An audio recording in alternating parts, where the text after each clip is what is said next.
అయినటువంటి దేవుని ప్రజలందరికీ కూడా ప్రభువైన యేసుక్రీస్తు నామములో క్రిస్మస్ శుభాకాంక్షలు తెలియజేస్తూ ఉన్నా.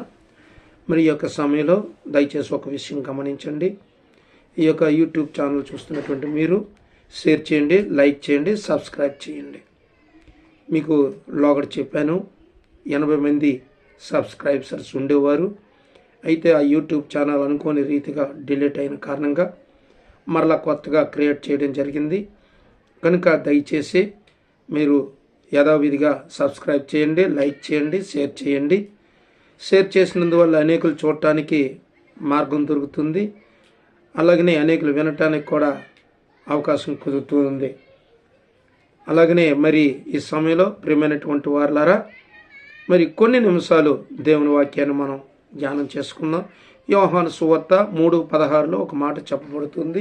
ఏంటంటే ఇది క్రిస్మస్ కాలము గనుక క్రిస్మస్ కాలంలో మనం కొన్ని విషయాలను ధ్యానించుకోవటం మనకు ఆనవాయితీ అయి ఉన్నది కనుక మీకు నేను విషయాన్ని తెలియజేస్తూ ఉన్నాను. ప్రియమైనటువంటి సహోదరులారా, ఒక విషయం గమనించండి. యోహాను సువార్త 3:16లో యేసు ప్రభు వారు ఒక మాట సెలవిస్తూ ఉన్నారు. దేవుడు లోకముని ఎంతో ప్రేమించెను కాగా తన అద్వితీయ కుమారుని లోకానికి పంపించాడు అని చెప్పేసి మనకి స్పష్టంగా రాయబడి ఉంది. అయితే దేవుడు లోకాన్ని ఎంతగా ప్రేమించాడు అన్న విషయాన్ని మనం గమనిస్తే మరి ఆదికాండం 1వ అధ్యాయంలో 28వ వచనంలో ఒక మాట చెప్పబడుతుంది.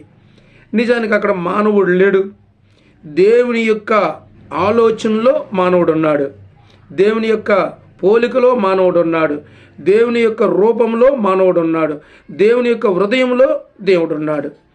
ఒక మాటలో చెప్పాలంటే దేవుని సమస్త ఆలోచనలలో మానవుడు ఉన్నాడు కనుక వారితో అక్కడ ఏం చెప్పాడంటే మీరు ఫలించి అభివృద్ధి పొంది విస్తరించి భూమిని నిండించండి అని చెప్పాడు. కనుక ఆ లోకాన్ని దేవుడు ప్రేమించాడు కనుక ఈ మానవుడిని అక్కడ సృష్టించాడు. నోటి మాటతో సృజించలేదు, తన చేతితో ఆలోచన వచ్చినది తడవుగా వచనం పలికాడు. ఆశీర్వచనం పలికి వెంటనే ఏం చేశాడంటే దానిని అమలు చేశాడు. అంటే తన సొంత చేతులతో వేరే ఎవరో తయారు చేస్తే ఆయన జీవాత్మని ఇవ్వలేదు. తన చేతులతో తనే రూపాన్ని తయారు చేసి దేవుడు ఎలాగైతే ఉన్నాడో అదే రూపంలో ఒక రూపాన్ని తయారు చేసి ఆ రూపంలో వచ్చినటువంటి ఆ యొక్క మట్టి బొమ్మకి ఈ రోజుల్లో రంగులు గింగులు ఉన్నాయి, ఆ రోజుల్లో రంగులు లేవు. కనుక బొమ్మను తయారు చేసి ఆ బొమ్మకి ఏం చేశాడంటే జీవాత్మను ఊదాడు. ఈ యొక్క నాసిక రంధ్రంలోని జీవాత్మను ఊదాడు. ఆ ఊదినటువంటి దేవుడు ఏం చేశాడంటే అక్కడ ఆశీర్వచనం పలికాడు. ఆశీర్వచనం ఎలా పలికాడంటే మీరు ఫలించండి అని చెప్పాడు, మీరు అభివృద్ధి చెందండి అని చెప్పాడు, మీరు విస్తరించండి అని చెప్పాడు, ఈ భూమిని నిండించండి అని చెప్పాడు. అంతేకాదు ఈ భూమిని మీరు స్వాధీనం చేసుకోండి అని కూడా చెప్పాడు. ఎప్పుడు ఆదికాండంలో మనం చూసినట్లయితే ఆది అందే దేవుడు ఆ మాటను వెల్లడిపరిచాడు. కానీ అప్పటికి మానవుడు ఎక్కడున్నాడంటే దేవుని అంతరాత్మలో ఉన్నాడు, దేవుని జ్ఞానంలో ఉన్నాడు, దేవుని యొక్క ఆలోచనలో, దేవుని రూపంలో, దేవుని మనస్సులో ఉన్నాడు. ఈ రోజున ఆ మానవుడు భూమి మీద ఉన్నాడు. కనుక ప్రియమైనటువంటి వారులారా, మనం ఏదైనా ఆలోచన చేస్తే బాగా ఆలోచన చెయ్యాలి. ఎలా? దేవుడు లోకమును ఎంతో ప్రేమించాడు కనుక మానవుని సృజించాడు. ఆ మానవుల్ని ఈ మానవులు ఏం చేశాడంటే దేవుడు ప్రసంగి గ్రంథంలో మనకు కనిపిస్తుంది, దేవుడు మనుష్యులను యథార్థవంతులుగా సృజించాడు, యథార్థవంతులుగా పుట్టించాడు. అంటే నీతిగా, నిజాయితీగా, వాస్తవంలో జీవించాలి, ఏ విధమైన అబద్ధాలు ఆడకూడదు, మరి ఎదుటివారి మీద కపటోపాయములు పన్నరాదు, మరి నీ పొరుగువానిది ఏది ఆశించరాదు, నీ పొరుగువాని ఆస్తి కానీ, పొరుగువాని భార్యను కానీ, పొరుగువాని మరి సమస్తము కూడా పొరుగువారిది ఏది కూడా మనం ఆశించకూడదు అని చెప్పేసి దేవుడు ఆజ్ఞాపించాడు. అయితే యథార్థవంతులుగా ఉండమని దేవుడు మానవుడిని పుట్టిస్తే మానవుడు ఏం చేశాడంటే వివిధమైనటువంటి తంత్రాలను కల్పించుకొని ఆజ్ఞను అతిక్రమించి మొట్టమొదటి ఆజ్ఞ దేవుడు చెప్పినటువంటి పండ్లను తిన్నారు. తినినప్పుడు ఏమైందంటే సృష్టిలో మొట్టమొదటి అతిక్రమం ప్రవేశించింది, అదే పాపము.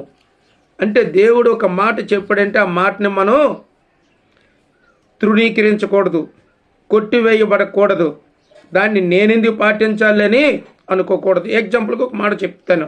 మీ అమ్మగారు మీ నాన్నగారు ఉన్నారు, ఒక మాట ఆలోచించండి. వారు మీకేం చెప్పారంటే విశాఖపట్నం వెళ్ళి రెండురా అని చెప్పాడు. మీరు ఎక్కడికి వెళ్ళి రావాలి? విశాఖపట్నం వెళ్ళి రావాలా, విజయనగరం వెళ్ళి రావాలా, లేదు బెంగళూరు వెళ్ళి రావాలా, లేదు వియత్నం వెళ్ళి రావాలా? ఎక్కడికి వెళ్ళమంటే అక్కడికి వెళ్ళాలి. మీరు అక్కడికి వెళ్లకుండా వేరే ప్రాంతానికి వెళ్ళారనుకోండి, ఇది ఏమవుతుంది? ఆజ్ఞాతిక్రమం. అంటే దేవుడు చెప్పిన మాటను కూడా ఆ విధంగా తృణీకరించిన కారణంగా, అతిక్రమించిన కారణంగా, చెప్పిన పని చెయ్యలేదు గనుక వారు పాపంతో నిండిపోయారు.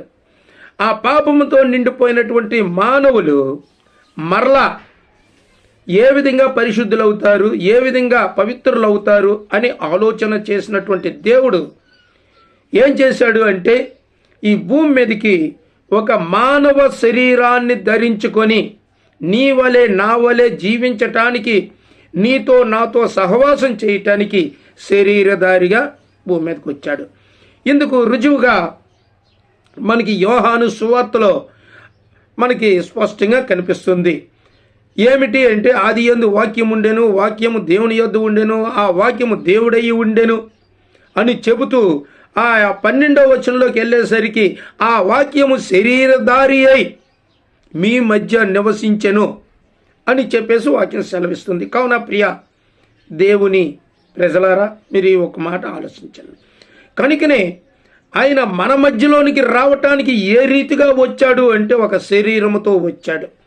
ఇప్పుడు చదువుకుందాం.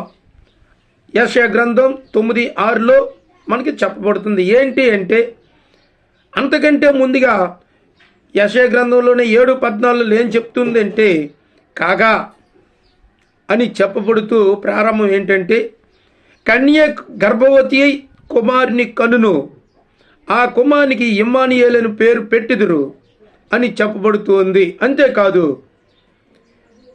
ఆయన ఈ లోకానికి వచ్చిన తర్వాత తన ప్రజలను వారి యొక్క పాపముల నుండి ఆయనే రక్షించెను అని మనకి తెలియజేయబడుతూ ఉంది. కనుక ప్రియమైనటువంటి వారలారా, ఒక కన్యకను ఎంచుకున్నటువంటి దేవుడు కన్యకను, వివాహము కానటువంటి కన్యకను ఎంచుకొని దేవుని పరిశుద్ధాత్మ ద్వారా ఆ కన్యక గర్భమునందు ప్రవేశించి 9 నెలలు ఆ యొక్క కన్యక గర్భంలో నివసించి భూమి మీదకి వచ్చాడు.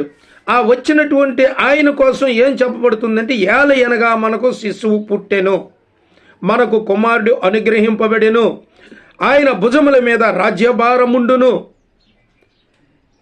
ఎందుకంటే ఆయన భుజం మీద రాజ్యభారం ఎందుకు మోపాడు అంటే, ఈ సమస్తమైనటువంటి లోకములో, ఈ భూమి మీద ఉన్నటువంటి సమస్త మానవులు చేసినటువంటి ఆ యొక్క పాపము తాను భరించటానికి, తన భుజంపై సిలువగా మోయటానికి ఆయన భుజం ఈ భూమి మీదకి వచ్చాడు.